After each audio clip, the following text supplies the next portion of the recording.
Se o Neymar sair, a Arábia Saudita virá buscar outro jogador brasileiro. O Al Hilal considera rescindir com o Neymar em janeiro. Liga Saudita pode buscar outro grande nome por aqui. Qual o panorama do mercado saudita? O Rodrigo Matos esteve lá. Agora, só dizer uma coisa, os sauditas, talvez tenha outra coisa envolvida com o Neymar que eu não sei.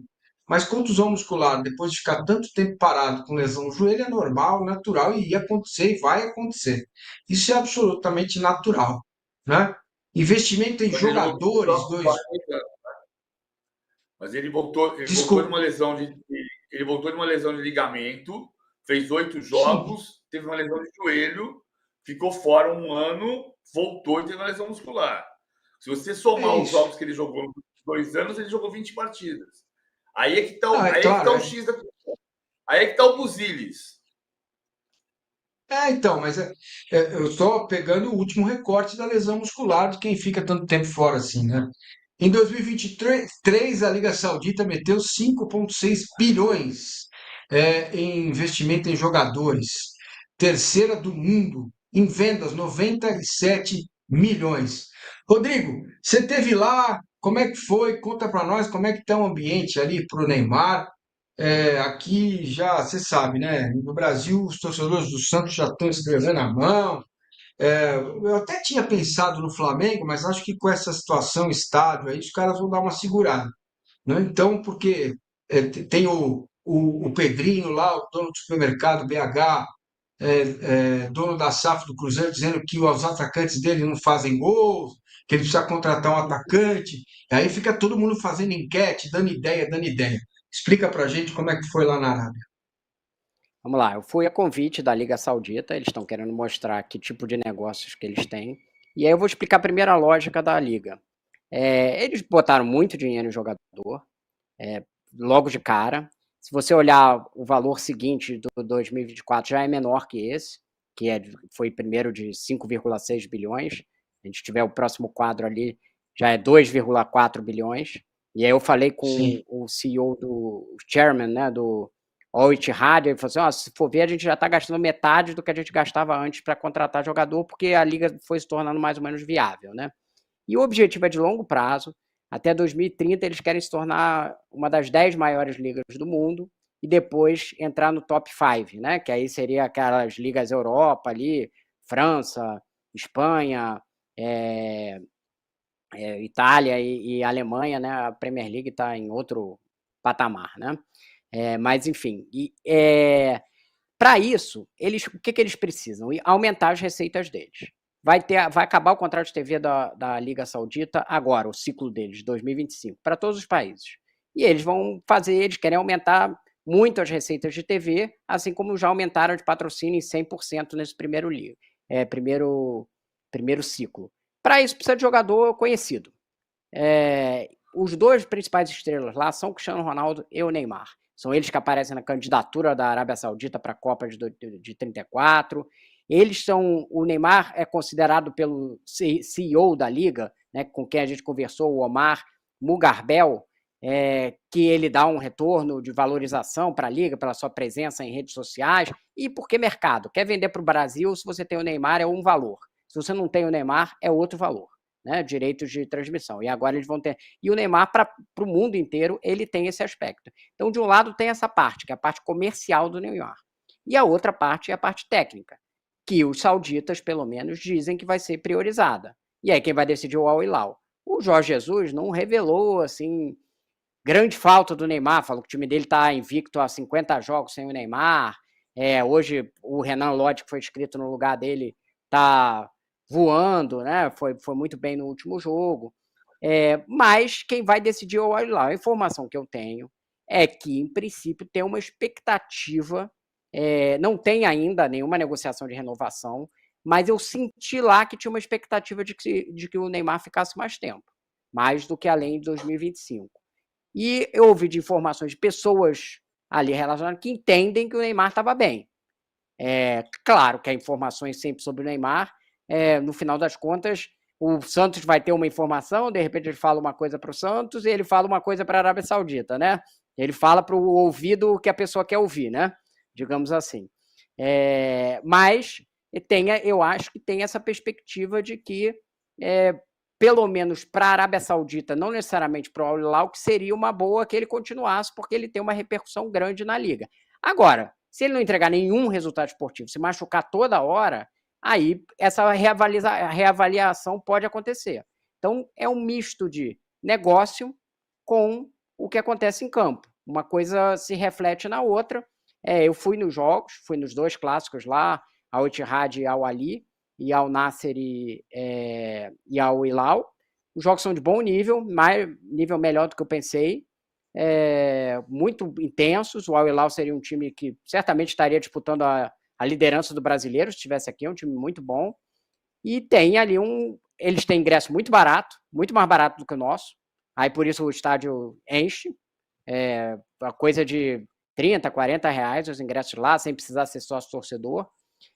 O negócio, a liga como negócio, ela está crescendo e tem um plano muito estruturado para isso, que envolve essa presença desses jogadores de renome. E aí, por que é a questão do brasileiro? Se o Neymar, de toda essa equação que a gente falou, acabar indo embora e for para Santos, para o Inter Miami, seja lá para onde ele for, os sauditas vão buscar um jogador brasileiro de repercussão. É bem possível, porque esse é um mercado importante para eles. Assim como o próximo alvo deles é o Mohamed Salah, que eles querem abrir um monte de mercado na África e no Egito ali. Então, tem esse aspecto dos jogadores gigantes, tipo Neymar, Cristiano Ronaldo, Mohamed Salah, esses jogadores, eles serem pensados como drive de atração de mercado, não só o que acontece no campo, mas o que acontece no campo tem um aspecto também. Então tem esses 2 pesos aí. Então eu acho que se por acaso o Neymar sair, vai se procurar algum brasileiro de renome para levar para lá. O PVC, do ponto de vista esportivo, dentro do campo, seria uma boa ter o Neymar no futebol brasileiro? Cara, o Neymar que não seja uma miragem é bom sempre. O problema é o Neymar ser uma miragem. Né? Já que estamos falando do deserto, é disso que estamos falando. Os caras estão olhando, procurando um oásis. O oásis do Neymar dos últimos 3 anos.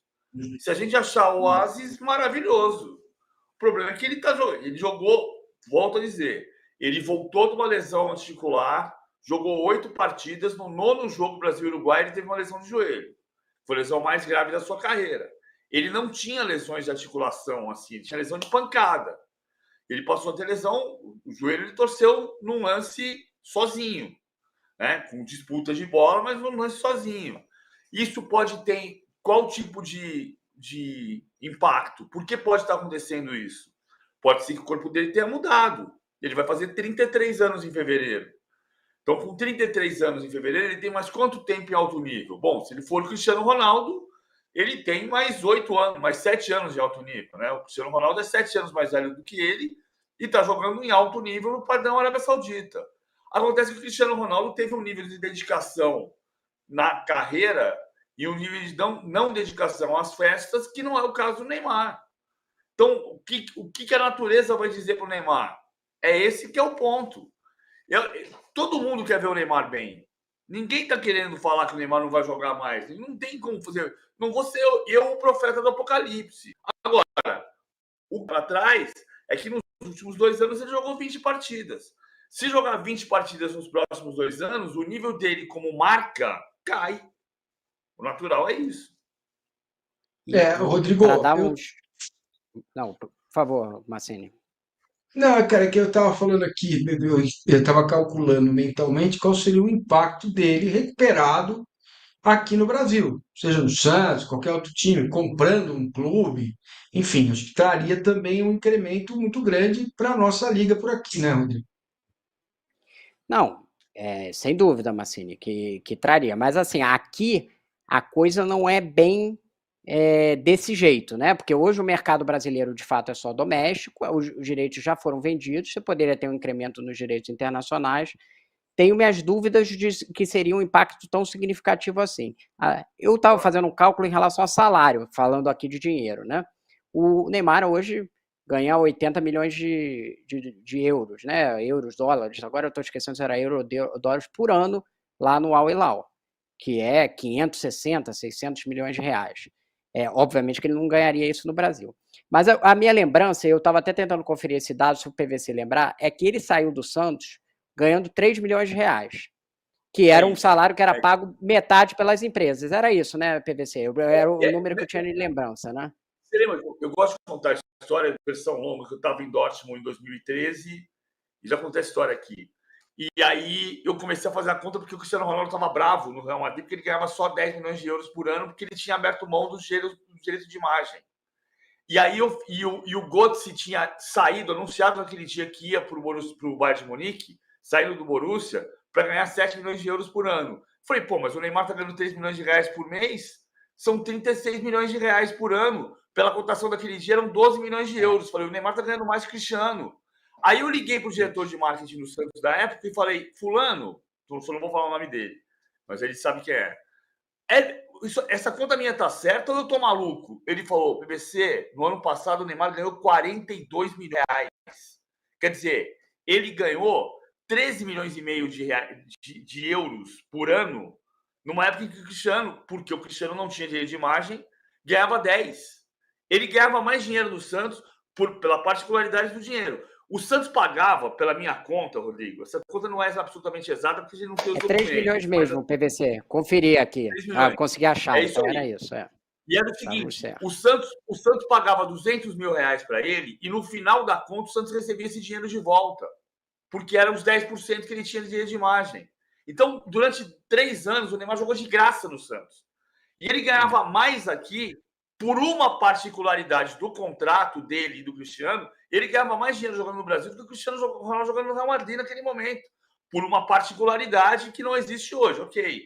Mas é uma loucura você pensar nisso. A marca dele valia demais, jogando.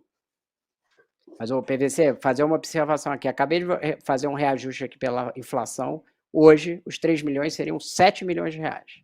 Ou seja, o salário do Neymar naquela época seriam 7 milhões de reais.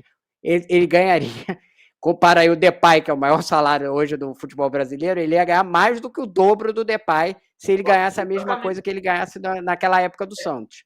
Então, será que o Santos consegue ter algo de marketing para pagar 7 milhões por mês para um jogador? E aí você vai colocar na conta aí 84 milhões, fora 13º e tal, por ano.